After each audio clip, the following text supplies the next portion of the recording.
formais ou direitos políticos e civis, que são os chamados direitos burgueses, temos os direitos, aqueles direitos sociais, os direitos do trabalho das segundas revoluções, a socialista, a social-democrata, e nós vamos ter aquele acervo de direitos bioéticos, direitos do consumidor, não é? O direito ao crescimento sustentado, o direito ecológico ao ambiente, não é? Mas nós ainda não foi inscrita, esculpida em todas as cartas um direito à moeda, sabe? E isso é uma coisa vital, porque nós não temos, com todos os sistemas que existem, com todo o aperfeiçoamento, existe simplesmente, às vezes, indicativos de que se está arrumando para um aperfeiçoamento. E uma das maiores causas da instabilidade mundial é exatamente esse enfrentamento do problema referente ao problema centrado na moeda, a moeda. Não se tem um referente internacional de moeda internacional ou referente ao dólar, mas ele não faz a leitura consentânea que possa, vamos dizer, dar uma estabilidade ao sistema, e tem um processo desagregativo, um processo de inflação interna, sabe, que eu vou depois me reservar para falar desse processo. Então, o direito à moeda deveria ser colocado, e certamente nós rumaremos todo aquele processo visto pelo economista, prêmio Nobel de Economia, Robert Mundell, não é, que estava em voga, tem um site da Universidade de Colômbia, você tem vários links sobre isso. O último trabalho dele foi exatamente uma apropriação sobre a avaliação do dólar, está em inglês, vocês podem acessar isso da Universidade de Colômbia, não é? E exatamente sobre esse tipo de visão do mundo em cima da moeda é que Robert Mundell começou a criar esse processo, a visão de simetria, assimetria, não é? E de se conseguir uma simetria, uma igualdade através da moeda, criando zonas favoráveis monetárias, zonas monetárias favoráveis. Tá? Eu creio que isso é a solução do problema monetário do mundo, sabe? Os países terão que se unir para isso, sabe? É vital, uma coisa vital, sabe? Para a solução desse problema da globalização. Tá? Ali em Bretton Woods, esses economistas, não é, pensaram o dólar como uma moeda que representasse, fizesse todo o tráfego comercial, né, e como uma moeda internacional, substituindo a libra esterlina. Né? Então, eles criaram a possibilidade de se dar lastro ao dólar através do ouro, um dólar com um valor de 35 onças Troy. Né? E os Estados Unidos, na época, tinha condições, né, em Fort Knox, de ter uma contrapartida, uma relação diretamente proporcional ao meio circulante ou à emissão em dólar. Acontece que todo esse processo, sabe, de o dólar lastrear o tráfego comercial mundial, criou um paradoxo, ou criou um problema, entende, realmente um paradoxo, que foi identificado por um outro economista que se chamava Robert Triefin. Em 1960, ele constata nos seus estudos que a expansão econômica do mundo era muito maior do que a exploração de ouro. E também constata que os Estados Unidos não poderia continuar emitindo o dólar sem se desconectar dos seus valores depositados em ouro. E que entrava no problema, num dilema, ou cessava ou continuava a emitir, se desvinculando desses valores de estabilidade com relação ao ouro, e também criando um processo inflacionário, porque esse dinheiro, esse alastramento do meio circulante em dólar, não dizia respeito proporcionalmente ao seu produto interno bruto, à expansão do seu produto interno bruto. Ficou com um monopólio, e foi o que houve, foi uma desconexão do dólar. Eu reservo esse quadro aqui e também começo a falar do problema do outro processo concomitante, do processo que está inserido dentro dessa coisa, que é regulado por esses entes multilaterais. nós tivemos, em 1909, sempre uma preocupação da ala socialista, do pensamento, do aporte da filosofia socialista, uma preocupação muito grande com monopólios, os monopólios, a concentração de renda, a concentração de grandes grupos, não é? Eles sempre se apavoraram com relação a isso e sempre os seus aportes de razão vinham com relação aos monopólios. Houve um economista chamado Robert Ilferding, que em 1909 escreveu um livro chamado O Capital Financeiro. Nesse livro, Ilferding faz um devaneio, uma tergiversação de 5 páginas ou 6 páginas mais ou menos, porque ele era um neomarxista, estava escrevendo, dissertando sobre a evolução do socialismo, né, os aportes do socialismo, e faz um devaneio, pensa ele consigo mesmo, e externou isso no livro, não é? Se diz assim, e se não for assim? Se possivelmente não for assim como nós imaginamos, e aconteceu um processo que ele cognomina de socialismo antagônico, que seria uma concentração cada vez maior dos monopólios, até que chegar a um processo monopolístico mundial que poderia desestabilizar os Estados nacionais, e que ele cognominou isso de socialismo antagônico. Ele não pensou mais, encerrou aquela coisa, né, descaracterizou aquilo e continuou no seu raciocínio socialista, mas ficou registrado em livro isso aí. Mais ou menos nos anos 1960, outro economista, John Kenneth Galbraith, num aporte que não é só de economia, porque os economistas adentram a teoria geral do Estado também, aportes que levam depois ao direito, porque para se ter uma noção de direito é necessário ter essa visão, sabe, que vem esses aportes todos, não é? John Kenneth Galbraith, num livro intitulado O Novo Capital Industrial, não é? Ele pega e retoma aquela tese de Ilferding como base e redesenha o Estado Nacional sendo invadido numa inserção exatamente pelos capitais monopolistas.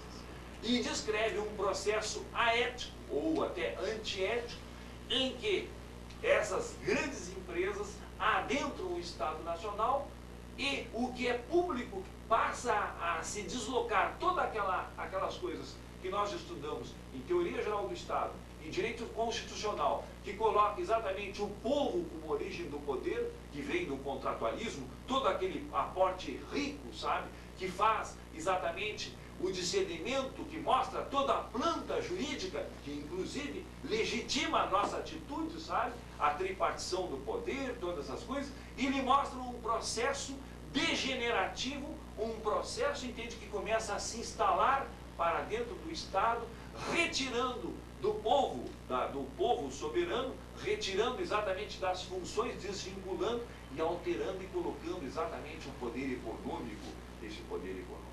E ele inclusive faz, John Kenneth Galbraith, tem uma certa visão, não é?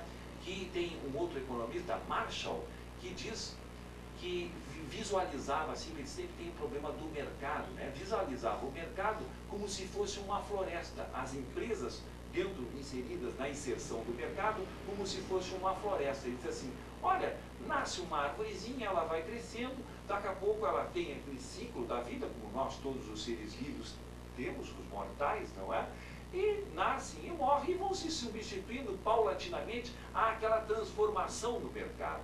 Mas John Kenneth Galbraith diz assim, essa tese marshalliana não funciona. Colocando-se esse problema de Ilferding e potencializando-se esses dados que John Kenneth Galbraith já tinha nos anos 60, ele diz assim, não, essa floresta do Marshall, na realidade, nesta floresta não vão nascer árvorezinhas que se substituem, mas isto sim, nascerão sequoias, grandes árvores, enormes, cujas raízes vão por baixo das outras e vão tirando exatamente as substâncias que alimentam e cujas copas vão se criando tão grandes que abafam e não deixam que o sol chegue a essas outras pequenas. Então, o processo, na realidade, que é o processo, ele descreve o processo monopolístico. Eu vou registrar para vocês que no Brasil, inclusive toda a América Latina, e isso eu não estou dizendo, não é uma inclinação política minha, sabe? Não tem uma versão ideológica nenhuma, sabe? Não é? Eu quero ser até que atingido por qualquer coisa, se há como professor, como vinculado, sabe, cientificamente a coisas reais, né, a ciência, de traduzir que na realidade nós vivemos realmente sob um processo monopolístico e que na realidade o mercado é de certa forma uma ficção, ou se ele existe, entende, tem que ter uma reorientação ou um certo cuidado que os europeus estão tendo com gravidade, com profundidade, como eu vou mostrar quando nós tivermos todo esse aporte aqui. Vocês mesmos têm presenciado as fusões, sabe, que cada vez são macrofusões, são bilhões. Eu tenho a sequência disso, porque eu sou um sujeito que coleciona notícias de jornal, e eu tenho separado nesse livro do Ilferd e no livro desse outro, o Kurt, agora não vou me lembrar o nome, um escritor brasileiro, até um industrial brasileiro, sabe, que falava sobre os cartéis. Eu vou guardando tudo ali, esse processo, né, de fusões muito grande que existe, né? Aqui no Brasil, com relação a grãos, 5 grupos dominam toda a compra dos grãos, sabe? Louis Dreyfus, Cargill, Louis Dreyfus, Cargill e outros 2, 3 grupos, né? A Sadia, Perdigão, sabe, né? Toda a produção primária, 78%, de 78% a 72%, já é causa espanto, sabe? A gente não sabe essas coisas. Tudo vai parar no supermercado. Os supermercados compram tudo isso aí, sabe? Então, os automóveis, 12 fábricas de automóvel, em todo mundo tem monopólio. Os pneus, os remédios, você sabe isso. Agora o governo brasileiro tomou uma solução elogiada até no mundo, né? Foi uma solução muito boa, sabe? Mas é tudo monopolístico. Esse processo é um processo monopolístico. As pessoas pensam que estão livres, que podem negociar, e eu digo, todo monopólio, seja ele estatal como o russo, que era a Rússia, não é? Que era um monopólio estatal, mas capitalista também da mesma forma, né? E todo monopólio, mesmo o privado, ele sofre um processo, entende? Que vocês estão vendo agora, que os economistas estão com altos problemas, entende? Porque os monopólios, eles perdem o senso de custo. Exatamente por ter, desde o começo da produção até o fim, eles perdem o senso de custo, porque eles não têm que concorrer com ninguém, porque a concorrência, não existe mercado. E por não existir mercado, tem que utilizar o cálculo matemático, a contábil matemática era Preobrazhensky, o russo, fazia o cálculo. Exatamente os cálculos que os russos faziam para poder aferir custos na Rússia estão sendo usados pelo capitalismo. Espantem vocês, porque o regime é de monopólio. Tá? Então é exatamente esse processo, sabe, que começa a ter alterações, sabe, e começa a desestruturar tudo isso que a gente conhece, que é o direito. E o direito, como eu até vi aqui uma pessoa falar aqui, um eminente juiz, sabe, dizer que é uma cultura, o direito que tende a ser modificada, sabe? Isso é um problema para mim, entende? Que tenho fidedignidade com os padrões, sabe, que recebi na escola, os padrões jurídicos, de civilização, que vejo no direito. Dizer que o direito é um padrão cultural a ser modificado, eu creio, sabe, um processo assim altamente significativo, sabe, e que nós temos que ter uma atenção, sabe, até um temor com relação a isso. Tá? Então, nós temos toda essa visão, sabe, reabastecida desse cenário. Esse cenário estava aqui nesses entes multilaterais, o problema da moeda, as várias moedas que existiam, não é? Na Europa, nos Estados Unidos, aqui no Brasil, sempre o Brasil, a gente sempre constatou o problema de instabilidade da inflação, né? O governo emitindo moeda e pela emissão causando esse processo de alastramento do meio circulante, o processo inflacionário, que não deixa de ser um imposto indireto, porque o Estado se apropria, sabe? Que dava o problema de se apropriar do direito dos trabalhadores, dos empresários, de tudo isso. Né? Então, todo esse cenário aqui, nós temos a partir de 1990, essas coisas todas que eu descrevi. Né? Nós começamos também com esse processo de regionalismo. Aqui, especificamente, isso tem uma luta, sabe? E eu quero registrar também isso, sabe? Que isso é um aporte importante para a nossa realidade, sabe? Porque o regionalismo, o Mercosul, por exemplo, fazendo uma análise histórica, eu tenho um trabalho, está na internet, vai ser publicado nesse livro, A Luta pela União Latino-Americana. Nós vamos localizar, assim, os primeiros integradores, né, como Francisco de Miranda, Simão Bolívar, San Martín, que faziam esse processo todo de independência dos países, nós vamos localizar exatamente na independência ou na soberania dos países, e nós nos esquecemos disso, nós sublimamos esse processo e não vemos, entende, que instalado exatamente no processo de independência nacional e de determinação da soberania, está latente, está por baixo disso tudo, sabe, inserido um processo altamente econômico em que nós já tínhamos o grande interesse, o grande poder econômico da Inglaterra inserido nisso, porque com a abertura dos portos, na realidade foi a abertura dos portos para as nações amigas, para atender os interesses ingleses. A libertação desse financiamento que houve através de Simão Bolívar também, que isso se resguarda, sabe, o tratamento heróico deles todos, todo esse processo da Colombeia, depois nós tivemos o processo Sáenz-Pena, né? Tudo nos une, nada nos separa, não é? Nós tivemos lá a CEPAL, nós tivemos a ALAUC, a ALAD e aí recentemente o Mercosul inserido dentro desse tratado escudo, que é a ALAD, né? O Mercosul com expressão econômica de se criar até uma simetria econômica através do estabelecimento do Carrensbord. Né? Isso discute os economistas se é ou não é. Carrensbord seria exatamente a dolarização ou a conversibilidade, sabe, de um por um que nós tínhamos aqui com o Plano Real, tinha com a Argentina, né? E que causou esse processo aqui, sabe, todo, porque a nossa moeda alta, eu participei muito com isso, escrevi um artigo que foi referencial na Folha de São Paulo, Brasil, um perigo real, era uma ironia, colocando, porque nós estávamos com uma moeda muito alta, não é? E essa moeda alta, na realidade, a gente coloca, eu estou resgatando aquilo do Simão Bolívar e dos interesses ingleses, porque na realidade esses grandes oligopólios, que com a queda do Muro de Berlim, com a criação do policentrismo tripolar, começam os capitais a se transbordarem dos seus estados nacionais, e nós temos o início do processo de globalização, porque a globalização é aquela teoria dos 4 Is, não é? A globalização é o transbordamento dos investimentos, não é?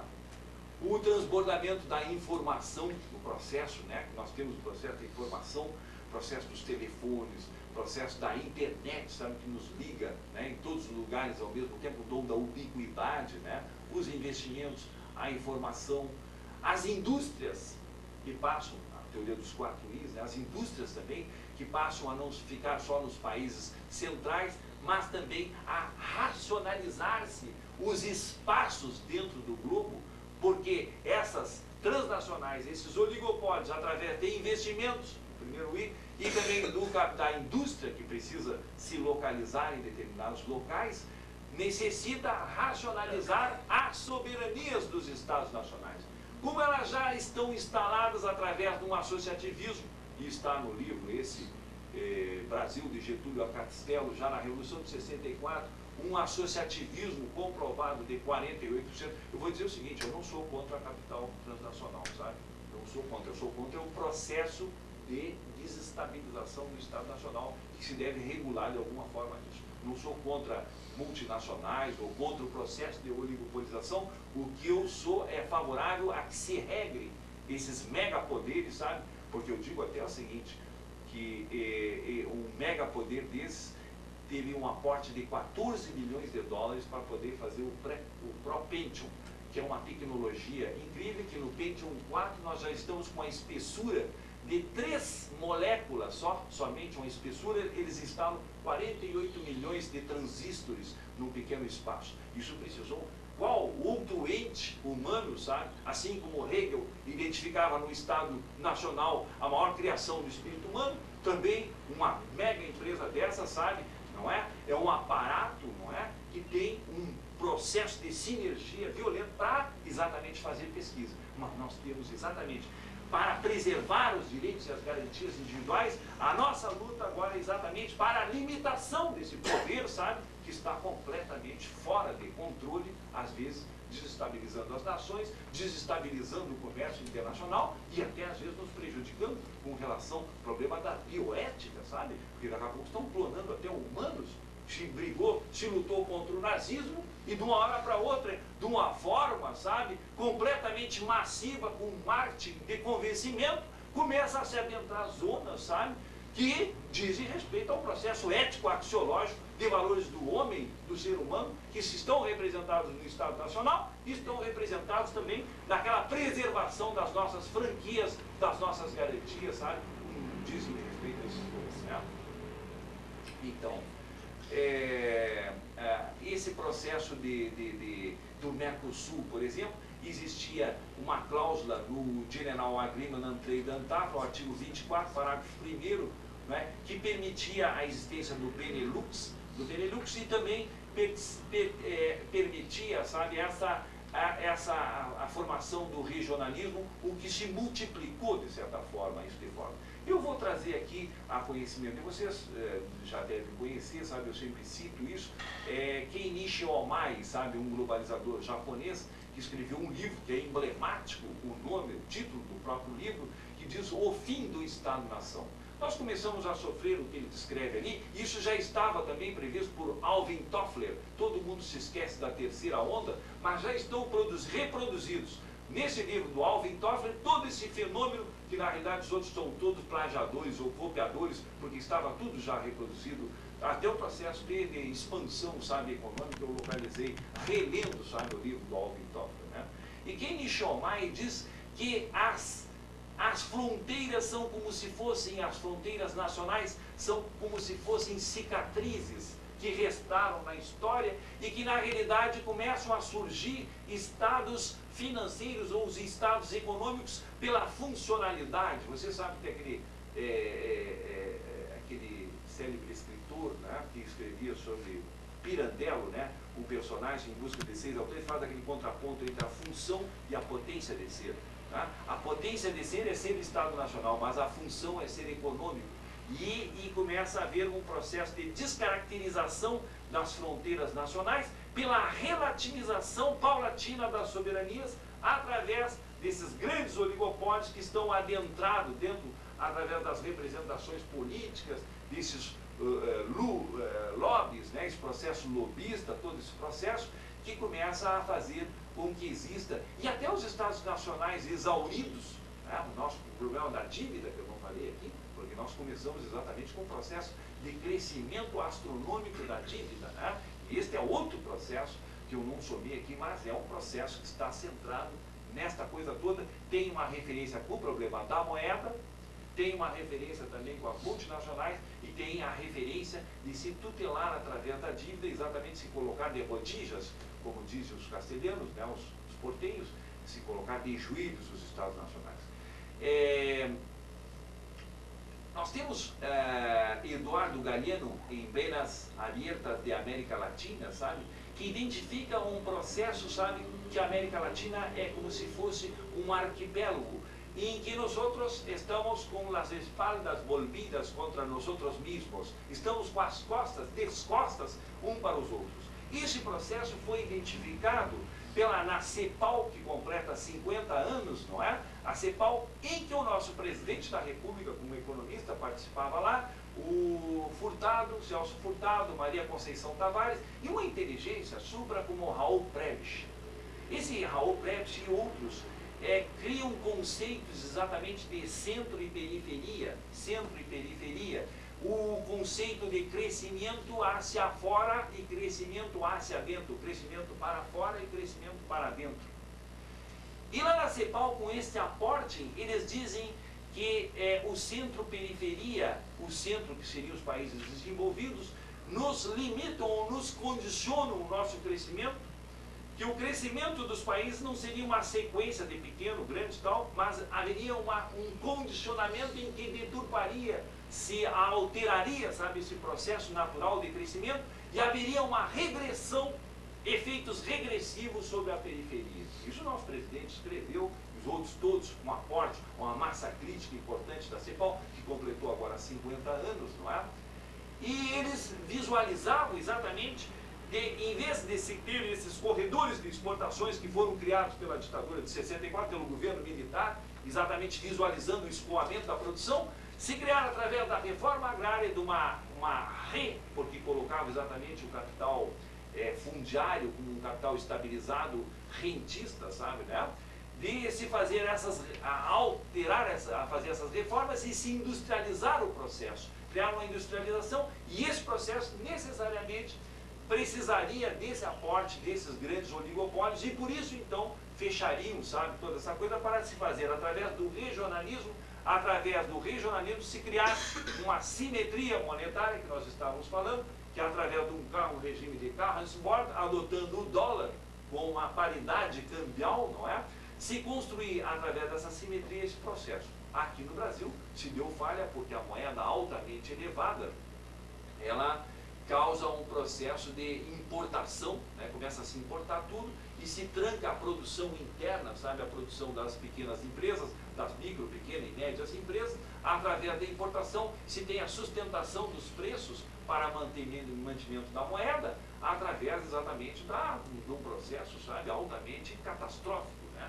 Que foi evitado a tempo quando se saiu do Carlsbad para um sistema de Crowling-Peg, que é o sistema que flexibilizou a moeda, sabe, possibilitando, e que está em esgotamento, esse processo, porque nós podemos soltar a moeda até o ponto que ela não ultrapasse o processo autárquico de produção interna, porque na realidade a mais-valia da produção da agricultura, colocado com preços mínimos, sabe, que propicia, sabe, que se dê um salário mínimo e que se consiga esse processo de exportações todo, sabe, que se faz e que já está chegando ao fim, porque a matriz energética está esgotada, como nós temos aí o fenômeno chamado do apagão, tá? E também alguns insumos básicos, pelo menos para a agricultura, que são importados, todos importados, estão dolarizados, e a matriz energética também é dolarizada, inclusive uma das companhias que adquiriu a CE está com processo de endividamento de mais de 45, negativo, 48, 45, 50 e poucos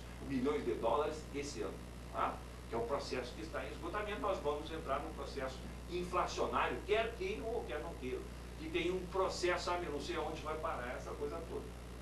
Então, esse processo de racionalização dos mercados, sabe, é uma coisa muito bem bolada, é uma coisa inteligente, mas foi esbarrar exatamente nos problemas, nas falhas que são a falha monetária. Porque se tem um não sistema, depois de Bretton Woods, era um cesto de moeda, estava o ien, estava o marco alemão, estava o dólar, e esse cesto de moeda não funcionou, e o dólar começou nessa expansão, uma expansão fora do comum, que os americanos têm tanto dólar fora, não tem mais lastro ouro.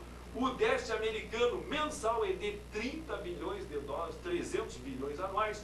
Os Estados Unidos têm outro, além da expansão monetária, uma expansão, e eu vou contar aqui, eu estou com pouco tempo, sabe, mas eu vou exceder. Eu vou contar uma coisa aqui que é importantíssimo, sabe, que até me legitima, sabe, como professor de Direito, a fazer ter esse aporte de economia, sabe, porque Jean Baudin, que vocês todos conhecem, pelo ideólogo da soberania, que diz que ela é inicial, é absoluta e perpétua, né? Ele escreveu um opúsculo que se chamava O Paradoxo de Monsieur Malestrat. E eu localizei isso, sabe? Achei um fenômeno incrível. Ele diz o seguinte: esse paradoxo de Monsieur Malestrat, ele trata exatamente do processo em que a riqueza destrói a produção. E como seria isso? Exatamente quando Portugal e Espanha faziam a exploração da prata e do ouro, não é? Através da extração, eles romperam toda a sua cadeia produtiva, desestruturaram todas as suas manufaturas, porque já está escrito lá na Bíblia: ganharás o pão com o suor do teu rosto. Agora o sujeito que de forma facilitada vai extrair, sabe, valores que estão condensados, agregados no ouro ou na prata, sabe, começaram a destruir todo o seu processo de produção e financiaram, em contrapartida, o processo de expansão da indústria francesa e inglesa, causando o boom de inglês, foi financiado exatamente por esse processo, tá?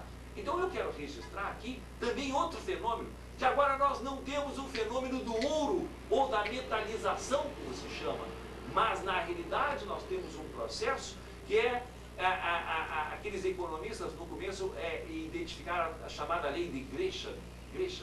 A lei de Gresham diz o seguinte: duas moedas, ouro e prata, que era na época da metalização, concomitantemente circulando, a moeda que é mais valiosa, o ouro, some, ela desaparece. É a regra de Keynes, a preferência pela liquidez, pela securitização, pelo hedge, não é? Que tanto o Banco Central está colocando dinheiro, entende? E nunca tem dólar. E fez uma pontificação de 50 milhões mensais e o mercado não ficou satisfeito, eles tiveram que ir lá pedir mais 15 bilhões, né, para o FMI, que já estava reservado e que inclusive já